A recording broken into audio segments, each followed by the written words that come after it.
IPS रेखा सिंह अपने भाई की बुलेट बाइक पर बैठकर अपनी दोस्त की शादी में जा रही थी। ना कोई सरकारी गाड़ी, ना कोई सिक्योरिटी गार्ड, बिल्कुल आम इंसान की तरह। उम्र लगभग 30 साल, चेहरा शांत लेकिन आत्मविश्वास से भरा हुआ। देखने वालों को लग रहा था जैसे कोई आम लड़की हो। जैसे ही आईपीएस रेखा सिंह हाईवे पर पहुंची, आगे पुलिस की बैरिकेडिंग लगी दिखाई दी। कुछ पुलिसकर्मी सड़क पर खड़े होकर वाहनों की जांच कर रहे थे।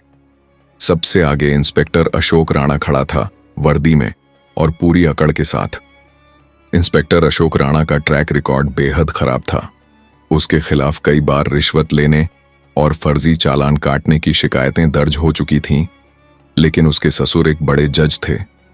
इसी वजह से उस पर कभी कोई कार्रवाई नहीं हो पाई। अब वह जिस महिला को रोकने जा रहा था, उसे अंदाजा भी नहीं था कि यह महिला उसकी पूरी जिंदगी तहस नहस कर सकती है। आईपीएस रेखा को करीब आता देख इंस्पेक्टर अशोक राणा ने हाथ उठाकर इशारे से रुकने को कहा। उसकी आवाज में रोप था। अरे ओ लड़की, बाइक साइड में लगा। रेखा ने बिना किसी झिझक के बाइक साइड में खड़ी कर दी। इंस्पेक्टर ने सख्त लहजे में पूछा, कहां जा रही हो? रेखा ने शांत स्वर में जवाब दिया, आज मेरी एक दोस्त की शादी है, वहीं जा रही हूं। अशोक राणा ने उसे सिर से पांव तक घूरा और फिर बोला, अच्छा तो मोहतरमा दावत खाने जा रही है, मगर हेलमेट कहाँ है? हेलमेट क्या तेरे पिताजी पहनाएंगे? और बाइक भी बड़ी तेज चला रही थी। तेरी खूबसूरती देख मेरा चालान काटने का मन तो नहीं कर रहा, लेकिन क्या करें, ड्यूटी तो ड्यूटी है, मजबूरी है, चालान करना ही पड़ेगा। यह कहते हुए उसने चालान बुक निकाल ली। रेखा समझ गई कि चालान तो बस बहाना है, उसकी नीयत खराब है, मामला कुछ और है। उसने शांति से कहा, सर मैंने कोई नियम नहीं तोड़ा है। यह सुनकर इंस्पेक्टर सख्त लहजे में बोला, ओ मैडम, हमें कानून मत सिखाओ। पुलिस हम हैं, तुम नहीं। कायदे कानून हमें अच्छी तरह पता है। रेखा बस चुपचाप उसे देखती रही। तभी अशोक राणा ने गुस्से में ऊंची आवाज में कहा, तू ऐसे नहीं मानेगी, तुझे कानून सिखाना पड़ेगा। अगले ही पल इंस्पेक्टर अशोक राणा ने अचानक उसके गाल पर जोरदार थप्पड़ मार दिया और गुर्रा कर बोला, बहुत सवाल पूछती है, पुलिस जो कहे उसे चुपचाप सुनना चाहिए। रेखा का सिर एक पल के लिए झटका खा गया, लेकिन उसने खुद को तुरंत संभाल लिया। उसकी आंखों में अब गुस्से की तेज लपटें साफ नजर आ रही थीं। अशोक राणा ठहाका मारकर हंसा और अपने साथियों से बोला, अभी भी इसकी अकड़ बाकी है, लगता है इसे अच्छे से सबक सिखाना पड़ेगा। तभी एक सिपाही आगे बढ़ा और बोला, साहब इसे थाने ले चलते हैं, वहीं इसकी सारी अकड़ निकाल देंगे। इंस्पेक्टर ने हामी भरी, हाँ थाने ले चलो, वहीं समझ आएगा कि पुलिस से कैसे बात करनी चाहिए। इतना कहते ही एक सिपाही और इंस्पेक्टर ने रेखा का हाथ पकड़कर उसे खींचने की कोशिश की और बोले, चल जीप में बैठ। रेखा ने गुस्से से अपना हाथ झटक दिया और सख्त आवाज में बोली, यह सब करने की हिम्मत भी मत करना। उसकी आवाज में ऐसी दृढ़ता थी कि सिपाही एक पल के लिए सहम गया, लेकिन इंस्पेक्टर अशोक राणा का पारा और चढ़ गया। उसने सिपाहियों को आदेश दिया, इसका घमंड तोड़ो। सिपाही आगे बढ़ा और बेरहमी से रेखा के बाल पकड़कर उसे जबरदस्ती घसीटने लगा। दर्द से रेखा करा उठी, लेकिन फिर भी उसने अपनी असली पहचान छिपाए रखी। वह देखना चाहती थी कि यह लोग अपनी नीच हरकतों में कितनी हद तक जा सकते हैं। इसी बीच एक और सिपाही ने गुस्से में उसकी बाइक पर लात मारकर उसे नीचे गिरा दिया और बोला, बड़ी आई शरीफ बनने, अब तेरा खेल खत्म। रेखा अब पूरी तरह समझ चुकी थी कि यह लोग पुलिस की वर्दी में छिपे हुए गुंडे हैं। इंस्पेक्टर की आंखों में गुस्से की आग थी। वह गुस्से में बोला, बहुत देखी हैं तेरी जैसी पापा की परियां, दिन में 50 आते हैं तेरे जैसे। तू पुलिस से भिड़ेगी? अभी तेरी औकात दिखाता हूं। उसने अपने सिपाहियों को आदेश दिया, चलो रे, ले चलो इसे थाने, वहीं इसकी सारी नेतागिरी निकालेंगे। आईपीएस रेखा सिंह अब भी चुप थी। उन्होंने अब तक अपनी पहचान उजागर करने का कोई इरादा नहीं किया था। वह देखना चाहती थी कि प्रशासन किस हद तक गिर चुका है और यह लोग अत्याचार में कितनी दूर जा सकते हैं। इंस्पेक्टर अशोक राणा अब झुंझुला चुका था। उसके सामने एक लड़की खड़ी थी जिसने थप्पड़ खाए, बाल खिंचवाए, हाथ पकड़कर घसीटी गई, लेकिन फिर भी उसने एक शब्द तक नहीं कहा। उसकी यह चुप्पी इंस्पेक्टर के अहंकार को और भड़का रही थी। उसने गुस्से से सिपाहियों को घूरते हुए आदेश दिया, ले चलो इसे थाने, वहीं देखेंगे इसका क्या करना है। दो सिपाहियों ने रेखा के दोनों हाथ पकड़ लिए और जबरदस्ती घसीटने लगे। तभी रेखा ने पहली बार जोर से कहा, छोड़ो मुझे। इंस्पेक्टर हंस पड़ा और बोला, ओ, अब जुबान खुली है तेरी, चल थाने में देखेंगे कितना बोलती है। थाने पहुंचते ही इंस्पेक्टर अशोक राणा ने जोर से चिल्लाकर कहा, अरे कोई चाय पानी और समोसे लाओ, आज एक स्पेशल केस आया है। रेखा अब भी शांत खड़ी थी। वह गौर से देख रही थी कि आम जनता के साथ पुलिस किस तरह का व्यवहार करती है।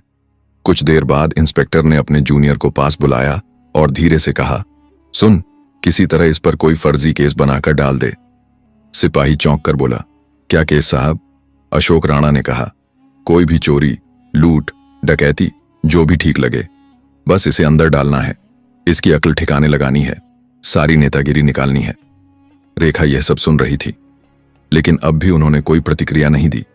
वह चुपचाप सब सह रही थी, मानो सही समय का इंतजार कर रही हो। इंस्पेक्टर अशोक राणा अपनी टेबल पर बैठा कलम घुमाते हुए बोला, आना बता और घर का पता बता। रेखा चुप रही। इंस्पेक्टर ने फिर से पूछा, बहरी है क्या? सुनाई नहीं देता, नाम बता अपना। रेखा अब भी शांत रही। गुस्से में इंस्पेक्टर ने मेज पर जोर से हाथ मारा और चिल्लाया, नाम बता, वरना अंजाम बुरा होगा। कुछ पल की खामोशी के बाद रेखा ने धीमे स्वर में कहा, रेखा। इंस्पेक्टर ठहाका मारकर हंसा, बहुत चालाक है तू, लेकिन यहां ज्यादा होशियारी मत दिखाना वरना भारी पड़ेगा। इंस्पेक्टर ने एक सिपाही को इशारा किया और सिपाहियों ने जबरन रेखा को लॉकअप में डाल दिया। लॉकअप गंदा और बदबूदार था। भीतर पहले से ही एक महिला बैठी थी। रेखा ने उससे पूछा, तुम्हें किस जुर्म में डाला है? महिला बोली, मुझे झूठे केस में फंसाया गया है। मैं बाजार में सब्जी बेचती थी। हर रोज इंस्पेक्टर अशोक राणा मुझसे फ्री में सब्जी लेकर जाता था। एक दिन मैंने फ्री में सब्जी नहीं दिया तो मुझ पर झूठा आरोप लगाकर मुझे जेल में डाल दिया। फिर उसने रेखा से पूछा, और तुझे? रेखा ने शांत स्वर में जवाब दिया, कुछ नहीं। अब वह और गहराई से सोच रही थी। अगर एक आईपीएस अधिकारी को बिना सबूत यूं ही अंदर किया जा सकता है तो आम जनता का क्या हाल होता होगा। बाहर इंस्पेक्टर अशोक राणा ने सिपाहियों से कहा, इस पर चोरी और ब्लैकमेलिंग का केस डाल दो। सिपाही हिचकिचाया, लेकिन साहब, बिना सबूत के। इंस्पेक्टर हंस पड़ा, सबूत इस थाने में सबूत ही तो बनाए जाते हैं। कुछ देर बाद अशोक राणा खुद लॉकअप में आ पहुंचा। वह गुस्से में हाथ उठाकर रेखा को थप्पड़ मारने ही वाला था कि तभी दरवाजे से एक कड़क आवाज आई, रुक जाओ। सभी की नजरें दरवाजे की ओर घूमी। वहां पुलिस अफसर हितेश कुमार खड़े थे। थाने में उनकी छवि एक ईमानदार अधिकारी की थी। हितेश ने लॉकअप में बंद महिलाओं की हालत देखी तो उनके चेहरे पर चिंता की लकीरें उभर आईं। उन्होंने सख्त आवाज में पूछा, यह सब क्या हो रहा है? अशोक राणा हल्की मुस्कान के साथ बोला, कुछ नहीं सर, बस एक सड़क छाप लड़की ज्यादा होशियारी दिखा रही थी तो सबक सिखा रहे थे। हितेश ने रेखा की तरफ गौर से देखा। उसके हाव भाव किसी साधारण महिला जैसे नहीं थे। उन्हें कुछ अजीब लगा। उन्होंने इंस्पेक्टर से पूछा, इस महिला का जुर्म क्या है? अशोक राणा थोड़ा हड़बड़ा गया, सर, इसने चेकिंग के दौरान बदतमीजी की थी। हितेश को उसकी बात पर विश्वास नहीं हुआ। उन्होंने सीधे रेखा की ओर देखा और शांत स्वर में पूछा, तुम्हारा नाम क्या है? रेखा अब भी चुप रही। अशोक राणा झुंझलाकर बोला, देखिए सर, यह तो अपना नाम तक नहीं बता रही है। हितेश समझ चुके थे कि मामला गंभीर है। उन्होंने आदेश दिया, ठीक है, इसे दूसरे लॉकअप में डालो। हितेश के आदेश पर सिपाही रेखा को दूसरे लॉकअप में बंद कर दिया। वह कमरा पहले से भी ज्यादा अंधेरा, गंदा और बदबूदार था। दीवारों पर मोटी नमी जमी हुई थी। रेखा ने चारों तरफ देखा। अब वह इस प्रशासन का असली चेहरा देख पा रही थी। हर बीतते पल के साथ उनका यकीन और पक्का हो रहा था। कानून अब सिर्फ कागजों पर रह गया है, असलियत में तो इसे रौंदा जा रहा है। इत्तेफाक से उसी दिन डीएम विजय कुमार पुलिस थानों का दौरा कर रहे थे। अचानक एक सिपाही घबराते हुए थाने के भीतर आया और बोला, साहब, बाहर एक बड़ी गाड़ी आई है। इंस्पेक्टर अशोक राणा चौंक कर बोला, कौन आया है? सिपाही ने कहा, सर, गाड़ी सरकारी है। इतना सुनते ही पूरे थाने का माहौल बदल गया। तभी डीएम विजय कुमार ने थाने में कदम रखा। उनकी आंखों में गुस्से की चमक थी। उन्होंने सीधा इंस्पेक्टर अशोक राणा की ओर देखा और कड़क आवाज में बोले, इंस्पेक्टर साहब, यहां क्या हो रहा है? अशोक राणा के पसीने छूट गए। वह अटकते हुए बोला, सर कुछ नहीं, बस एक मामूली केस है। डीएम की नजर रेखा पर पड़ी। उन्हें देखते ही वे चौंक गए और तुरंत बोले, अरे मैडम, आप यहां इस हाल में? डीएम विजय कुमार ने टेबल पर पड़ी रेखा की फाइल उठाई और ध्यान से पढ़ी। फाइल में लिखा था धारा 420 और ठगी का केस। डीएम की गूंजती आवाज थाने की दीवारों से टकराई। इस महिला पर 420 और ठगी का केस। सबूत क्या है तुम्हारे पास? अशोक राणा पूरी तरह हड़बड़ा गया। उसके पास कोई जवाब नहीं था। डीएम साहब ने सख्त आदेश दिया, इन्हें तुरंत लॉकअप से बाहर निकालो। फिर उन्होंने इंस्पेक्टर की तरफ देखा और गुस्से में बोले, इंस्पेक्टर साहब, आपको पता भी है यह महिला कौन है? यह इस जिले की नई नियुक्त हुई आईपीएस अधिकारी रेखा सिंह है। यह सुनते ही पूरे थाने में सन्नाटा छा गया। सभी पुलिसकर्मी हैरान खड़े रह गए। अशोक राणा के हाथ पैर कांपने लगे। उसकी आंखों के सामने जैसे अंधेरा छा गया। जिसे वह फर्जी केस में फंसा रहा था, वहीं इस जिले की आईपीएस निकली। रेखा ने डीएम से कहा, इस इंस्पेक्टर ने मेरे ऊपर हाथ उठाया, मेरे साथ बदतमीजी की और मुझ पर फर्जी केस डालने की कोशिश की। लॉकअप के अंदर जो महिला बंद थी, वे भी बता रही थी कि उन पर झूठे केस डाले गए हैं। डीएम विजय कुमार की आंखें गुस्से से लाल हो गईं। उन्होंने कड़े स्वर में कहा, क्यों इंस्पेक्टर अशोक राणा, तुम्हारी हिम्मत कैसे हुई आईपीएस मैडम पर हाथ उठाने की और झूठा केस डालने की? और एक निर्दोष महिला पर भी।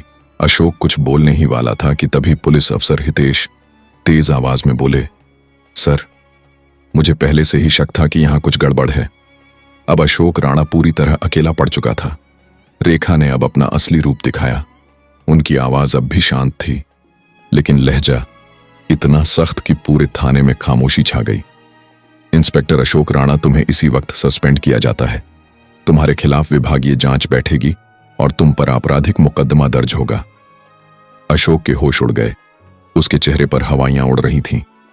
आईपीएस, रेखा सिंह ने आगे कहा, अब तुम्हारी असली जगह तुम्हारी अपनी जेल में होगी। गिरफ्तार करो इसे। डीएम विजय कुमार ने भी कड़क आदेश दिया, इंस्पेक्टर अशोक राणा को तुरंत हिरासत में लो। पूरा थाना सकते में आ गया। जो सिपाही अभी तक अशोक के इशारे पर चलते थे, वही अब उससे दूरी बनाने लगे। पुलिस अफसर हितेश मीणा ने आवाज लगाई, हवलदार इंस्पेक्टर अशोक राणा को हिरासत में लो। सिपाही आगे बढ़े और अशोक राणा को पकड़ लिया। उसके चेहरे का रंग उड़ चुका था। उसे पहली बार एहसास हुआ कि उसका खेल अब खत्म हो गया है। लेकिन तभी उसने आखिरी दांव खेला। हंसते हुए बोला, रुकिए मैडम, क्या आपको लगता है कि इस थाने में सिर्फ मैं ही भ्रष्ट हूं? पूरा सिस्टम मेरे साथ है। ये सब पुलिस वाले भी शामिल हैं और कड़ियां ऊपर तक जुड़ी हैं। ये सुनते ही कई पुलिसकर्मी घबरा गए। उनके चेहरों पर डर साफ झलक रहा था। कुछ ने निगाहें झुका लीं तो कुछ के पैर कांपने लगे। रेखा ने डीएम की ओर देखा और गंभीर आवाज में बोली, सर, यह सिर्फ एक अफसर का मामला नहीं है। इस पूरे थाने की गहन जांच जरूरी है। यहां कोई भी दूध का धुला नहीं है। डीएम विजय कुमार ने तुरंत आदेश दिया, अभी एंटी करप्शन ब्यूरो को बुलाओ। पूरे थाने की जांच होगी। डीएम के आदेश के साथ ही थाने में अफरा तफरी मच गई। कुछ पुलिसकर्मी बुरी तरह सहम गए। जैसे ही एसएससीबी की टीम पहुंची और पूछताछ शुरू हुई, कई के चेहरों का रंग उड़ गया। कुछ के हाथ कांप रहे थे तो कुछ की टांगे। माहौल पूरी तरह बदल चुका था। तभी एक हवलदार कांपते हुए आगे बढ़ा और हाथ जोड़कर बोला, मैडम, मुझे माफ कर दीजिए, मैं तो सिर्फ आदेशों का पालन कर रहा था। रेखा ने सख्त नजरों से उसकी ओर देखा, लेकिन कुछ नहीं कहा। इसी बीच एक और सिपाही डरते डरते एक फाइल लेकर आगे बढ़ा और बोला, मैडम साहिबा, हमारे बड़े साहब भी इसमें शामिल हैं। रेखा चौंक कर बोली, कौन बड़े साहब? सिपाही ने घबराते हुए धीरे से कहा, एसआईएसपी साहब। थाने में एक बार फिर सन्नाटा छा गया। अब मामला सिर्फ अशोक राणा तक सीमित नहीं था। भ्रष्टाचार की जड़ें और भी गहरी थीं। डीएम विजय कुमार ने गहरी सांस ली और सख्त लहजे में कहा, इस थाने का पूरा स्टाफ तत्काल प्रभाव से निलंबित किया जाता है। विभागीय जांच बैठेगी और एसीबी पूरी छानबीन करेगी। यह सुनते ही थाने में हड़कंप मच गया। कुछ पुलिसकर्मी घबराकर अपने फोन निकालने लगे। कोई बचने का रास्ता ढूंढने लगा तो कुछ चुपचाप सिर झुकाकर खड़े रह गए। लेकिन अब कोई नहीं बच सकता था। आईपीएस रेखा सिंह ने दृढ़ स्वर में डीएम साहब से कहा, अब हमें एसएसपी साहब से भी पूछताछ। डीएम विजय कुमार ने तुरंत आदेश दिया, एएसएसपी को अभी बुलाया जाए। पत्रकारों को जैसे ही खबर मिली कि पूरा थाना सस्पेंड हो गया है, वे तुरंत ब्रेकिंग न्यूज देने लगे। अब मामला पूरे जिले में फैल चुका था। थोड़ी देर बाद एएसएसपी साहब भी थाने में पहुंच गए। उन्होंने चारों तरफ देखा और तेज आवाज में कहा, यह क्या नाटक चल रहा है? लेकिन आईपीएस रेखा सिंह शांत खड़ी थी। उन्होंने सीधी नजर एसएसपी की आंखों में डालते हुए ठंडी लेकिन दृढ़ आवाज में कहा, क्या आपको लगता है कि आप बच जाएंगे? फिर उन्होंने फाइल एसएसपी के हाथों में थमा दी और कहा, यह देखिए आपके सारे काले कारनामों के सबूत। फाइल में घोटाले, फर्जी केस और वसूली के पुख्ता सबूत दर्ज थे। एसआईएसपी